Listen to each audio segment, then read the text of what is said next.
A gente não pode fazer pacto com bandido. Não há acordo com bandido.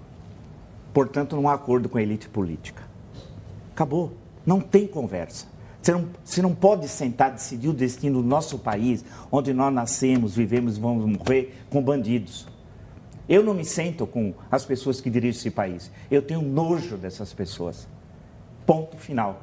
Não há conversa. Não é divergência que isso atrapalha o Brasil. O Brasil não anda por causa desses criminosos que tomaram o aparelho de Estado, alguns há décadas.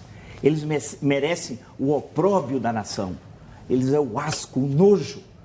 A gente não deve nem cumprimentá-los. Eles não merecem ser chamados de brasileiros. Nós precisamos acabar com o discurso poliana.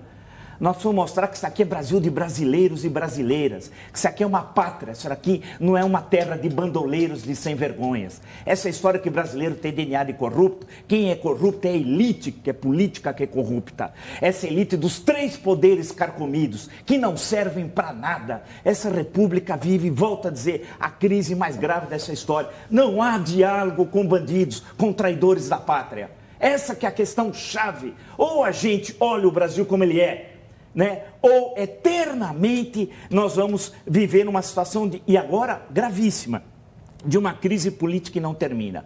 Não é possível dialogar com os que nos governam. É impossível. Um presidente, por exemplo, que manda um auxiliar pegar uma mala de 500 mil reais, a gente vai aceitar isso passivamente? Nós não temos sangue brasileiro, nós somos o quê? Ah, mas é perigoso falar isso. Como é perigoso? A gente vai viver de joelhos para essas pessoas, para o Aécio Neves que pede 2 milhões, para o Lula, o criminoso de São Bernardo do Campo. É com esses que nós vamos nos conversar, é com os que estão no Legislativo, os que estão no Judiciário, gente que envergonha a justiça brasileira, é com aquele Supremo que está aí. Não, a gente tem que dar as costas a eles. Ou nós temos dignidade, ou temos honra, temos a espinha ereta, ou nós vamos viver ad eterno de joelhos para criminosos. Essa é a questão central, e me desculpe a exaltação. Nós temos de mudar, ter coragem. Nós somos bananas, é um povo de 205 milhões de rãs coachantes. Eu estou adaptando o Monteiro Lobato, que tinha uma frase parecida. É muito papo furado. Se a gente tiver coragem de brasileiros, a gente derruba tudo isso que está aí. Essas instituições estão destruídas, carcomidas. Estado Democrático de Direito no Brasil é para defender criminoso. O trânsito em julgado é para bandido. É para o Rio de Janeiro, por Jorge Pisciani, é para o Sérgio Cabral, é para o Lula, é para o Aécio e é para tantos outros.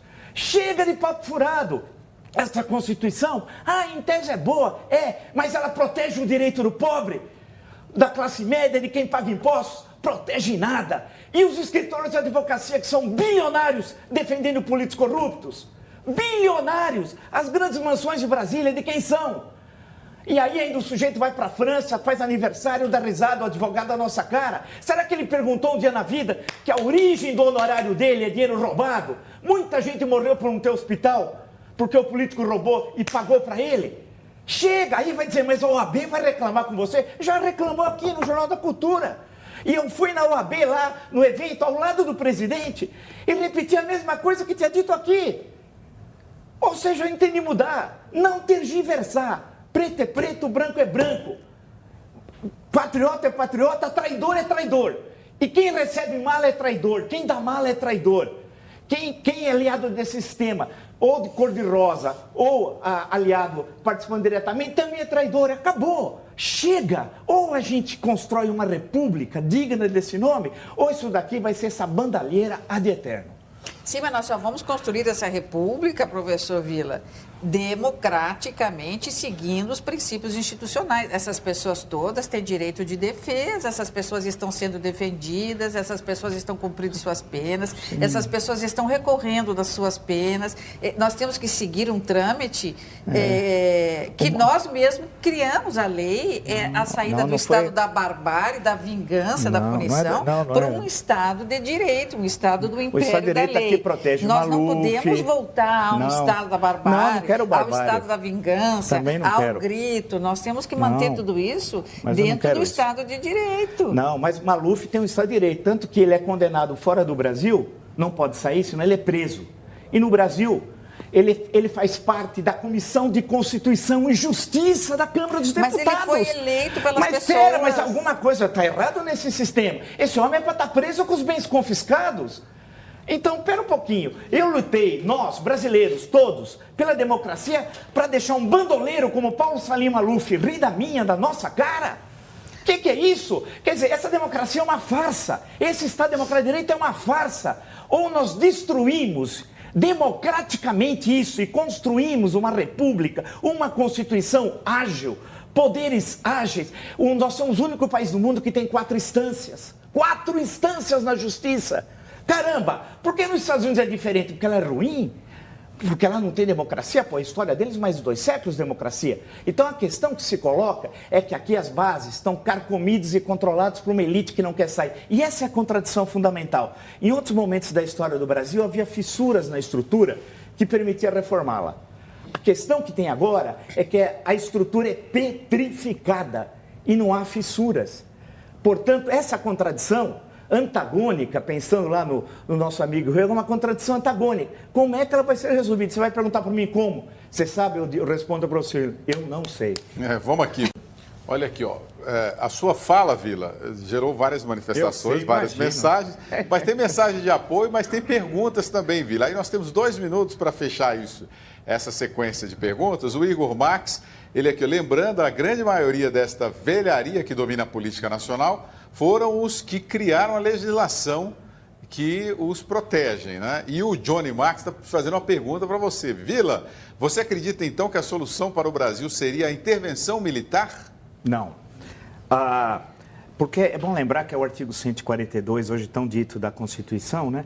A tal intervenção militar constitucional, o artigo é claro, é por ação de um dos chefes dos 3 poderes, ou do Executivo, seria o presidente Temer, do Legislativo, Eunício de Oliveira, que é o presidente do Congresso, ou a senhora Carmen Lúcia, a tia Carminha, que mal consegue ler um voto, quando no voto do Aécio foi um desastre e tal. Então, você imagina a quem a gente está entregue. Então, não creio que a solução seja por aí. É claro que, e para ser muito sucinto, porque eu sei da questão do tempo, nós temos uma contradição insolúvel política, que vai ser resolvida como? É difícil.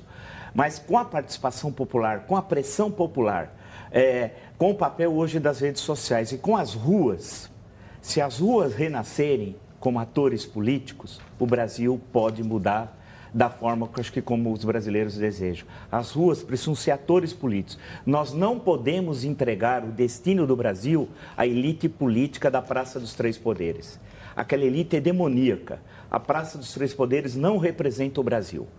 Essa que é a questão central. Se as ruas forem novamente agentes de mudança, e poderão sê-las, o Brasil muda. Não vamos entregar às autoridades constituídas, e tem razão, eles é que constituíram tudo isso, entregar a solução da crise. O Brasil não merece nem o executivo que tem, nem o judiciário que tem e nem o legislativo que tem.